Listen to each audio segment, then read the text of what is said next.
GSTR 4। अब GSTR 4 क्या है? तो GSTR 4 कुछ नहीं है, सिंपली समझिए, अगर आप कंपोजिशन स्कीम में हैं, तो आपको साल के अंत पे एक रिटर्न भरना है, वो है GSTR 4। बेसिकली कंपोजिशन स्कीम वाले के लिए रिटर्न एक ही है, GSTR 4। तो सर जो क्वार्टरली होता है वो क्या है? वो CMP 08 है, चलान कम स्टेटमेंट है।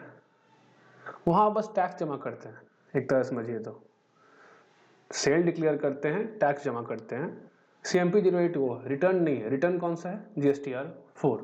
तो अगर आप कंपोजिशन स्कीम में है तो आपको भरना पड़ेगा GSTR 4। GSTR 4 एनुअली भराता है, ऑब्वियस सा बात है, नो प्रॉब्लम। अब जो क्वार्टरली हम फाइल उसको कहते हैं CMP 08, और वो बेसिकली क्या है? सेल्फ असेस टैक्स जमा करते हैं उसके थ्रू।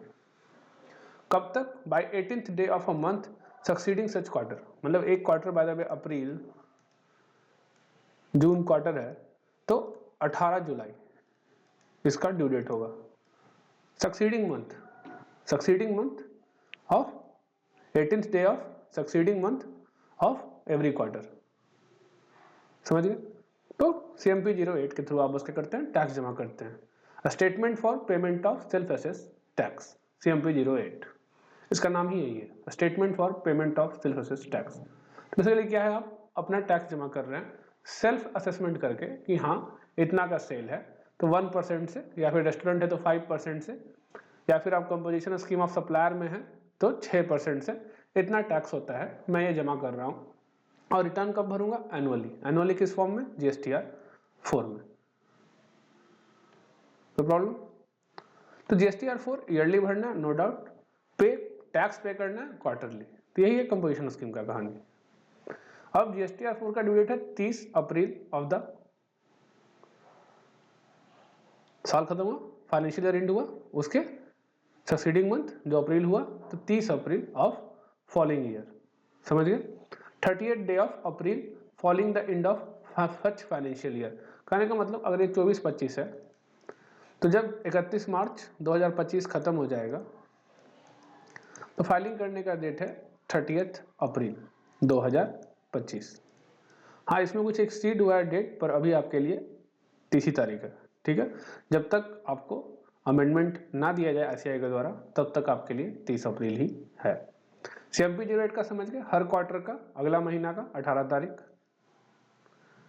अब GSTR 4 में क्या जाता है? तो GSTR 4 shall include the invoice-wise interstate and intrastate inward supply received from the registered and unregistered person। मतलब जो भी आपका इनवर्ड सप्लाई है, इनवर्ड मतलब इनपुट, ठीक है, जो भी आपने परचेस किया है, चाहे रजिस्टर्ड पर्सन से, चाहे अनरजिस्टर्ड पर्सन से, चाहे गुड्स, चाहे सर्विस, चाहे विद इन द स्टेट, चाहे आउटसाइड द स्टेट, वो सारा डिटेल GSTR 4 में जाएगा। साथ ही साथ आउटवर्ड सप्लाई का कंसोलिडेटेड डिटेल जाएगा, क्योंकि ऑब्वियस सा बात है, अगर कंपोजिशन स्कीम में है तो आप इंटर स्टेट सप्लाई नहीं कर सकते, सिर्फ और सिर्फ इंट्रा स्टेट सप्लाई कर सकते हैं। तो वहाँ पे कोई भी इंटर स्टेट करने वाली चीज़ नहीं पड़ा आउटवर्ड सप्लाई के लिए। आउटवर्ड सप्लाई में सिर्फ कहा गया कंसोलिडेटेड डिटेल, काम खत्म। अब जो इनवर्ड सप्लाई है, समझ गए, the inward supply of composition supply received from a registered person, अगर रजिस्टर्ड पर्सन से रिसीव किए हैं तो ऑटो पॉपुलेट होगा फॉर्म GSTR 4A में व्यू करने के लिए। जैसे अपना GSTR 2A था और सेम का GSTR 4A है। नॉर्मल स्कीम में क्या था? GSTR 2A, यहाँ पे क्या है? GSTR 4A। अब जो GSTR 4 है उसका कंटेंट क्या होता है उसके बारे में बताया गया, समझ गए।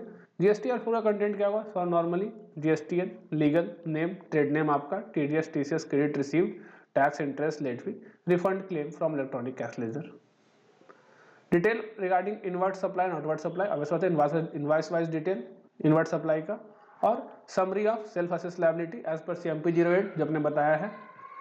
साथ ही साथ tax rate wise detail of outward और inward supply attracting reverse charge. अब ध्यान रखिएगा, कंपोजिशन स्कीम में भले ही आप हो, पर RCM का जो भी होता है उसमें आपको नॉर्मल टैक्स पे करना पड़ता है। वहां आप ये नहीं सकते कि 1% ऑफ क्यों? क्योंकि RCM में होता क्या है, RCM में जो सप्लायर है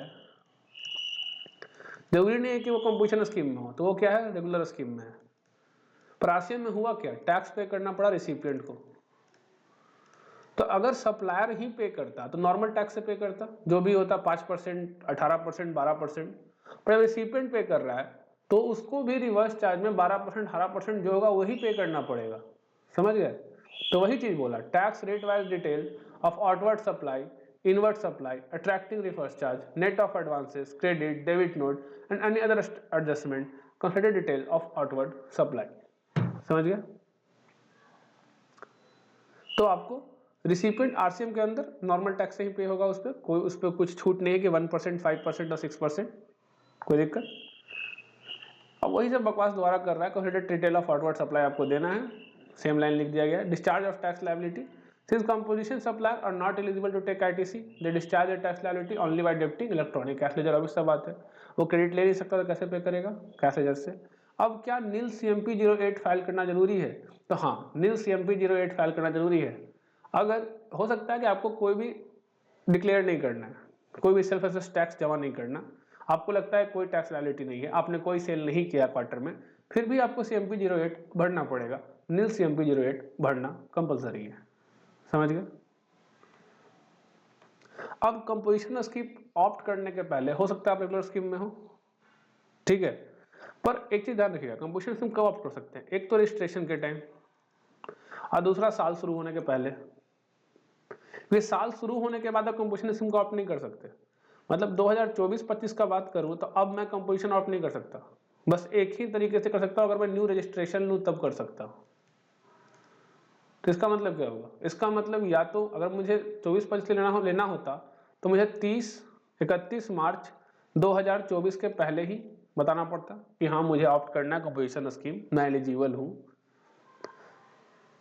तो वही चीज बोल रहा है, इसके पहले का पीरियड में रिटर्न क्या भरिएगा? अगर रजिस्टर्ड पर्सन ऑप्ट करता है टैक्स पे करने कंपोजिशन स्कीम के अंदर from the beginning of financial year, तो वही केस, ये वाला केस में कोई दिक्कत ही नहीं है। रजिस्ट्रेशन ही जब अभी लिया उसका क्या मतलब है? प्रायर पीरियड कुछ है ही नहीं वहां पे। तो प्रायर पीरियड कब आएगा? तब आएगा अगर मैं साल के शुरू में ऑप्ट कर लूं, तो उस केस में जो पिछला साल था, मतलब 23-24, ठीक है, मैंने 31 मार्च 2024 में ऑप्ट कर लिया, और मैंने ऑप्ट कर लिया 31 मार्च 2024 के पहले ऑप्ट कर लिया कंपोजिशन स्कीम के लिए, मतलब 24-25 में कंपोजिशन स्कीम रहेगा, ठीक है, कोई बात नहीं। लेकिन 2023-24 में क्या होगा? 23-24 का मुझे नॉर्मल सारा रिटर्न भरना पड़ेगा, ठीक है। He will where required furnish statement return during the period prior to paying tax under composition scheme till due date of furnishing of return for the month of September of succeeding financial year. Furnishing of annual return of preceding financial year, whichever is earlier. समझ गए? तो जो भी prior period का return है वो आप file कर दीजिए। If a registered person opt to pay tax under composition scheme from the beginning of a financial year, he will, where required, furnish a statement return relating to the period prior to paying tax under composition scheme। मैंने 31/3/2024 के पहले वाले period का जो भी return भरना है, तो स्कीम को ऑप्ट करने के बाद आपको भर देना है कब तक? सितंबर महीने का रिटर्न का ड्यू डेट, मतलब 20 अक्टूबर, या फिर एनुअल रिटर्न का एक्चुअल डेट, ड्यू डेट नहीं, एक्चुअल डेट। समझ गए? इनमें से जो पहले हो उस डेट तक आपको सारा कंप्लायंस उसका कर देना है। किसका? पिछले पीरियड का, जो कंपोजिशन स्कीम में कवर नहीं था। अब कंपोजिशन सप्लायर एलिजिबल नहीं है आईटीसी लेने के लिए, ऑब्वियस सा बात है। ऑफ इनवॉइस और debit note from the supplier for a period prior to their opting to pay tax under composition scheme, ठीक है।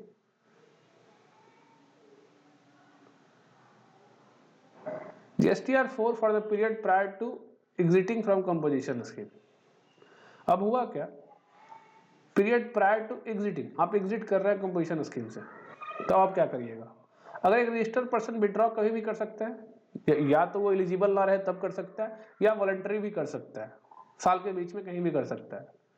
तो अगर आप कंपोजिशन स्कीम से विड्रॉ करते हैं तो proper officer where required furnish CMP 08 dating to period prior to exiting, जो प्रायर टू एग्जिट करने के पहले जो भी CMP 08 भरना था और जो भी GSTR 4 भरना था वो आपको भरना पड़ेगा till 18th month of succeeding the quarter in which the date of withdrawal falls। समझ गए? जो विड्रॉवल फॉल हुआ, कहने का मतलब मान लीजिए ये कौन सा है, अक्टूबर नवंबर दिसंबर, अक्टूबर दिसंबर, ठीक है, तो मैंने नवंबर में ऑप्ट आउट कर लिया। अगर मैंने नवंबर में ऑप्ट आउट कर लिया तो मुझे CMP 08 भरना पड़ेगा अक्टूबर दिसंबर का। कब तक? 18 जनवरी तक। और साथ ही साथ मुझे GSTR 4 भी भरना होगा, समझ गए? 30 अप्रैल कब भरेंगे इसको? ये भरेंगे हम 30 अप्रैल 2025 तक। तो ये दोनों आपको भरना पड़ेगा। अगर आप साल के बीच में ऑप्ट आउट करते हैं तो आपका मन बेसिकली कहना ये चाह रहा है, अगर आप बीच में ऑप्ट आउट करते हैं तो आपके ऊपर सिर्फ एक फॉर्म का भरने का फॉर्मेलिटी नहीं है, लास्ट में GSTR 4 भी भरना पड़ेगा, एनुअल रिटर्न भी भरना पड़ेगा, GSTR 9। जिस पीरियड में आप ऑप्ट इन थे उसके लिए CMP 08 भरिए, GSTR 4 भरिए, जहां से आपने ऑप्ट आउट किया उसके लिए GSTR 1 भरिए, GSTR 3 भी भरिए और GSTR 9 भरिए, एनुअल रिटर्न। आया समझ में? यही चीज बताना चाह रहा है आपको कि ऐसा नहीं है कि आप ऑप्ट आउट करके तो CMP 08 और GSTR 4 नहीं भरना, जहां से ऑप्ट आउट किए वहां तक का भरना है, उस क्वार्टर का भरना है। चाहे उस क्वार्टर के बीच में ऑप्ट आउट करें, चाहे उस क्वार्टर के एंड में ऑप्ट आउट करें, अगर उस क्वार्टर में आप कंपोजिशन स्कीम में थे तो आपको CMP 08 भरना है, भले आप जीरो भरे CMP 08 के अंदर, GSTR 4 जीरो भरे पर भरना है, ठीक है। अब as per section 9(2) a proper officer is empowered to cancel registration of taxable person if inter alia a person paying tax under composition scheme has not furnished his GSTR 4 for a financial year beyond 3 months from due date of furnishing of said return। मैंने अगर 30 अप्रैल खत्म हो गया तो अप्रैल के बाद मई, जून, जुलाई, 31 जुलाई तक अगर आपने GSTR 4 नहीं भरा तो आपका रजिस्ट्रेशन कैंसिल हो सकता है। अब सबसे बड़ा चीज, बहुत लोगों को कंफ्यूजन है GSTR 4 के साथ, बहुत सारी गलतियां हो रखी है मार्केट में। क्या गलती हो रखी है? लोगों ने बस CMP 08 भरा है, GSTR 4 भरा ही नहीं है, और इस पर लेट फी बढ़ते बढ़ते 10,000 रुपया हो चुका है, ठीक है। तो आपको ये कंपलसरी रिटर्न है GSTR 4, जैसे GSTR 9 कंपलसरी रिटर्न है, पर GSTR 9 को थ्रू नोटिफिकेशन एग्जाम किया जाता है। मार्केट में बहुत ज़्यादा इसके प्रति मतलब क्या बोलूँ, मतलब एक कंफ्यूजन क्रिएट है कि GSTR 9 कंपलसरी रिटर्न नहीं है, पर जबकि वो एनुअल रिटर्न है, वो कंपलसरी शुरू से ही था। उसको तो एग्जाम किया जाता है बाय नोटिफिकेशन। सरकार हर साल नोटिफिकेशन लाती है कि 2 करोड़ तक टर्नओवर है तो आपको GSTR 9 नहीं भरना। यही कारण से 2017-18 में GSTR 9 भरना कंपलसरी था, बहुत लोगों का नहीं भरा हुआ, बहुत लोगों को नोटिस आया हुआ है। क्यों? क्योंकि उनके प्रोफेशनल को लगा कि GSTR 9 कंपलसरी नहीं है। फिर 17-18 में लोग थोड़ा हड़बड़ा गए, सब कुछ हुआ, लोगों ने ध्यान नहीं दिया कौन कौन सा रिटर्न है, 1 है, 3 है, 9 है, 4 है। लेकिन अब जाके नोटिस आ रही है, सरकार की भी गलती है। 17 मैंने कि आपने 17-18 में 18-19 में नहीं किया, 19-20 से एग्जाम स्टार्ट कर दिया। अब 19-20 से तो एग्जाम सब मानते चला आ रहा है। अब बीच में स्कीम भी आया 17-18 के लिए कि आप जून 30 या जुलाई 30 तक था, जुलाई 31 तक था कि आप अगर रिटर्न भरते हैं GSTR 17-18 का, 18-19 का, तो आपको लेट फी नहीं लगेगा। अब लोगों ने स्कीम पे ध्यान नहीं दिया, सबको तो यही ध्यान में था कि एग्जाम्शन में है, GSTR 9 कंपलसरी है नहीं, GSTR 9 कंपलसरी था शुरू से ही, ठीक है। तो अब उसमें क्या दिक्कत हुआ, अब बाद में जैसे उस समय खत्म हुआ, सबको नोटिस सरकार ने भेज दिया कि आपका लेट फी हुआ, 3-3 लाख का लेट फी भेज रखा है, 9 भरिए। आया समझ में? तो ध्यान रखना। तो ये जो GSTR 9 है, जैसे GSTR 4 है अपना, ये कंपलसरी रिटर्न सब में है जब तक नोटिफिकेशन ना आए। तो नोटिफिकेशन पे ध्यान रखो, नोटिफिकेशन रिकमेंडेशन फर्क है। अगर कुछ पढ़ते हो नेट पे लिखा हुआ recommended by the GST council, it doesn't mean it is implemented. कभी भी रिकमेंडेशन का मतलब ये मत समझना कि वो चीज लागू हो गया, जब तक नोटिफिकेशन ना लिखा हो। It is notified by the government, sorry, GST council. अगर नोटिफाइड बाय GST काउंसिल ना लिखा हो उस आर्टिकल में, तब तक वो चीज सिर्फ रिकमेंडेशन था, सलाह। तो सलाह दिया GST काउंसिल ने, पर पास नहीं हुआ है, तो सलाह पे ध्यान मत दो। बहुत लोग को देखता हूँ कि रिकमेंडेशन आता है, मार वीडियो बनाने लगते हैं कि सरकार ने ये किया, वो किया, ये। अरे वो रिकमेंडेशन है, फर्क है recommendation notification. There is a big difference between recommendation and notification. खैर छोड़ो, हम टॉपिक पे आते हैं, बाहर जा रहा हूँ मैटर से। तो हम लोग ध्यान रखना, ठीक है, क्या रिकमेंडेशन नोटिफिकेशन में फर्क है। Any taxable person has not furnished return for such continuous tax period as may prescribed। यहाँ प्रिस्क्राइब क्या था? 2 टैक्स, अगर 2 CMP 08 नहीं भरोगे, मतलब 6 महीना CMP 08 नहीं भरोगे, एक क्वार्टर, फर्स्ट क्वार्टर का नहीं भरा, सेकंड क्वार्टर का नहीं भरा, कैंसिल हो सकता है। वही चीज है, प्रिस्क्राइब क्या था, समझ गया? अभी वही चार्ट बनाया है, ठीक है।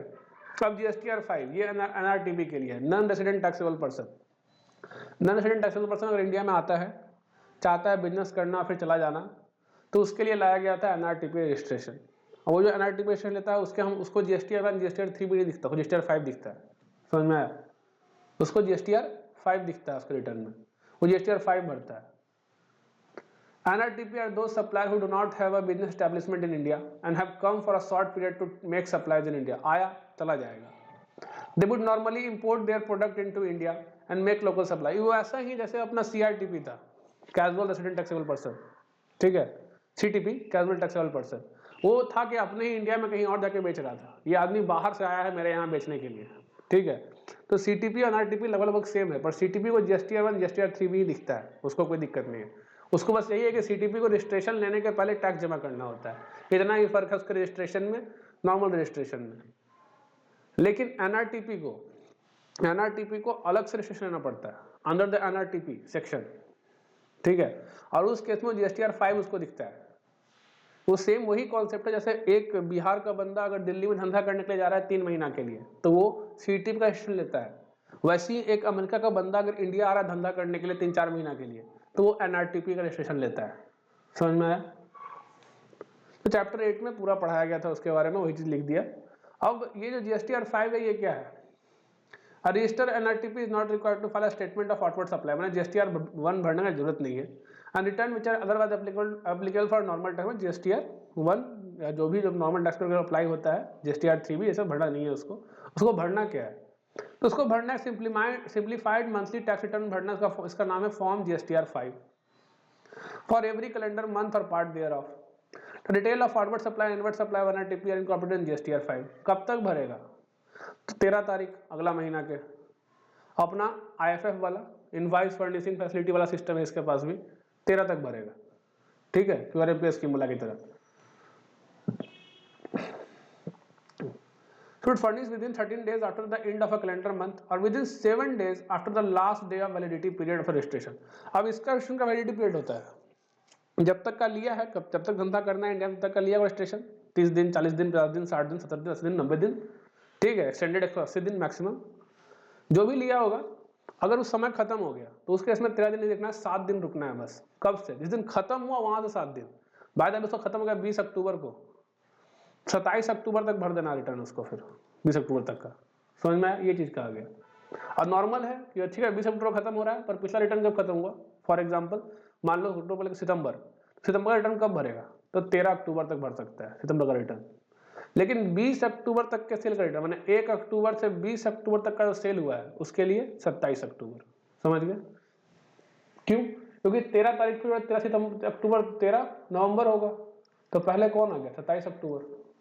तो ये चीज लिखा है कि अगर आपका वैलिडिटी पीरियड खत्म हो गया है तो बस 7 दिन का समय है आपके पास रिटर्न भरने के लिए। समझ गए? मतलब मान लो कि 31 अक्टूबर को 30 अक्टूबर को खत्म हो रहा है, तो कब तक भरेगा?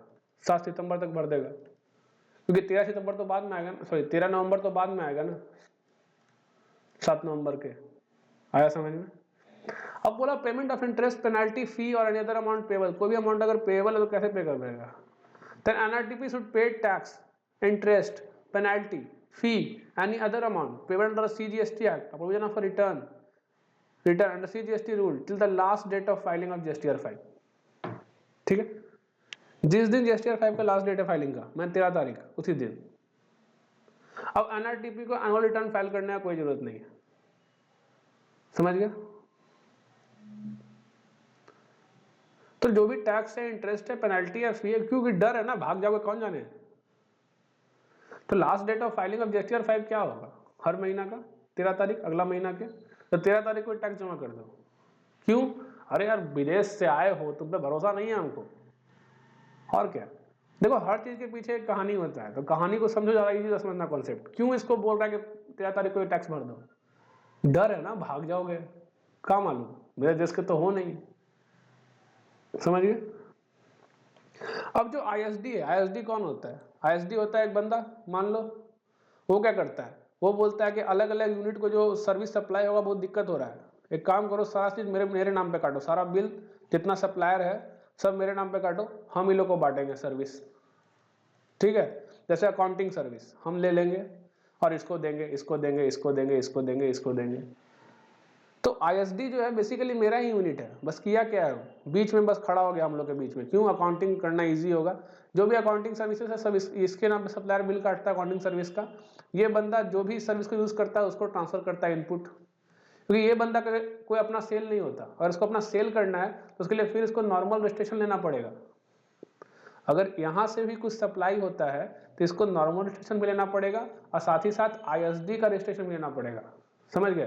तो अगर तुमने आईएसडी का रजिस्ट्रेशन लिया है तो तुम सिर्फ और सिर्फ इनपुट बांट सकते हो, वो भी सर्विस का, गुड्स का नहीं होता है, सिर्फ सर्विस का इनपुट बांटा जाता है आईएसडी के थ्रू। मतलब एक तरह समझो कि जमींदार है, ठीक है, और ये इसके मजदूर। तो ये जमींदार है, ये पैसे बांटता है। कैसे? तो जो भी होता है इससे इनसे पैसे लेता है और फिर इनको बांटता है जमींदार। समझ गए? ये इसके गुलाम है जो भी है। तो जीएसटीआर 6 भरना है किस लिए?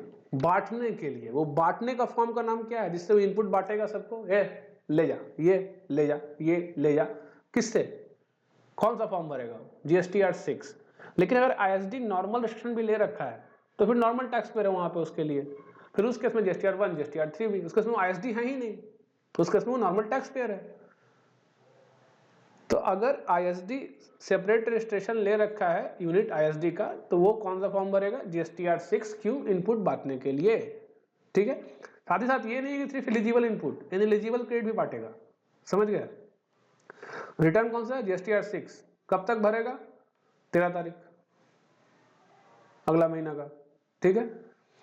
अब इसको जो इनपुट मिलता है उसको कैसे पता चलेगा कितना मेरे पास आईटीसी है बांटने के लिए? जीएसटीआर 6 से नाम है उसका। जैसे वहां पे जीएसटीआर 4 नाम था कंपोजिशन में, जीएसटीआर 6 से है। जीएसटीआर 6 से है क्या? जीएसटीआर 2 का नाम है, बस दूसरा नाम। जीएसटीआर 2 का दूसरा नाम क्या है? जीएसटीआर 6 है। समझ में आ गया? तो मेरे पास कितना इनपुट है, मैंने आईएसडी के पास कितना इनपुट है बांटने के लिए, उसको कैसे पता चलेगा? जीएसटीआर 6 को चेक करके। अब क्या नील रिटर्न भरना जरूरी है अगर कोई आरटीसी नहीं है बांटने के लिए? तो चाहे एलिजिबल हो चाहे इनएलिजिबल हो। A nil return is to be filed in case of no RTC being available for distribution and no RTC being distributed during the month. Nil return file करना पड़ेगा, भले आपको आरटीसी बांटने के लिए नहीं अवेलेबल हो तो भी, अवेलेबल हो तो भी, आपने बांटा नहीं हो तो भी। नहीं समझे? मतलब अवेलेबल था पर बांटा नहीं, फिर भी नील भरो, नहीं भरोगे लेट फी लगेगा। समझ में आ गया? अब जीएसटीआर 7 किसके लिए है? तो टैक्स डिडक्ट कर लिया गवर्नमेंट ने, मेरा पीएसयू यूनिट ने 2.5 लाख के ऊपर का था कॉन्ट्रैक्ट उसके साथ सप्लाई। तब टीडीएस रिटर्न डालना है, तो अपने इनकम टैक्स में जैसा टीडीएस रिटर्न था वैसे यहाँ पे जीएसटीआर 7 नाम दिया गया है उसको। समझ में आया? जीएसटीआर 7 कब तक फाइल करेगा डिडक्टर? तो बोला फॉर्म जीएसटीआर 7 मंथली रिटर्न है, कब तक फाइल करिएगा भाई साहब? तो बोला ऑन और बिफोर 10 तारीख, 10 तारीख के पहले फाइल करना है अगला महीना के। समझ गया? TDS detail available to deduct on कौन पढ़ लो, अवश्य बता हमको अवेलेबल हो जाएगा। ठीक है। और सर्टिफिकेट के फॉर्म का नाम क्या है? फॉर्म जीएसटीआर 7 है। ऐसे जीएसटीआर 2 में भी दिखता है, जीएसटीआर 2 में भी दिखेगा। ठीक है, तो कोई दिक्कत नहीं है, पर इसको एक्सेप्ट और रिजेक्ट करना पड़ता है। तुमको मैंने दिखाया टीडीएस टीसीएस क्रेडिट स्टेटमेंट, वहां पे जाके एक्सेप्ट और रिजेक्ट करना पड़ता है। अगर एक्सेप्ट नहीं करोगे तो क्रेडिट नहीं आएगा। समझ गए? It is not mandatory to file a nil form GSTR 7 if no TDS deducted in tax period. अगर कोई TDS अब डिपार्टमेंट है, अपना सरकारी अपना आदमी है, सरकारी आदमी है, तो सरकारी डिपार्टमेंट है, सरकार बोला यार तुम लोग तो अपना आदमी हो, तो अगर कोई TDS रिटर्न नहीं, ऐसे भी तुम लोग सही से काम करते नहीं हो, तो कोई रिटर्न अगर नहीं फाइल करने को है तो मत करो GSTR 7 फाइल। अगर कुछ GSTR TDS काटे हो तभी GSTR 7 फाइल करना है। समझ में आ गया? तो GSTR 7 कब फाइल करना है? अगर टीडीएस काटे हो तभी फाइल करना है। ठीक है। अब आ गया due date of payment of tax. ठीक है, तो ये हम लोग समझेंगे कल। तो अभी के लिए यहीं पे रुका जाए, क्योंकि अभी तुमको क्यूआरएमपी स्कीम में ये समझने में थोड़ा दिक्कत आएगा। और इसको मेन दिक्कत इसलिए आएगा ना, क्योंकि जब तुमने आर्टिकलशिप कर रहे होगे तो सही से करता नहीं है क्यूआरएमपी में। सब करता क्या है, खाली हुआ यूज तो एफएफ का यूज किया, नहीं मन किया तो नहीं यूज किया, सीधा जीएसटीआर 1 में सेल दिखाया, आरटीसी क्लेम किया, रिटर्न भरा। ठीक है। अगर सही से क्यूआरएमपी फॉलो किया जाए तो ये इस तरह से 35% जमा करना पड़ता है। ठीक है, या फिर जो भी एक और कंडीशन है वो देखते हुए तो थोड़ा समझने में दिक्कत होगा, तो फ्रेश माइंड से समझेंगे कल। बाकी आज के लिए इतना ही।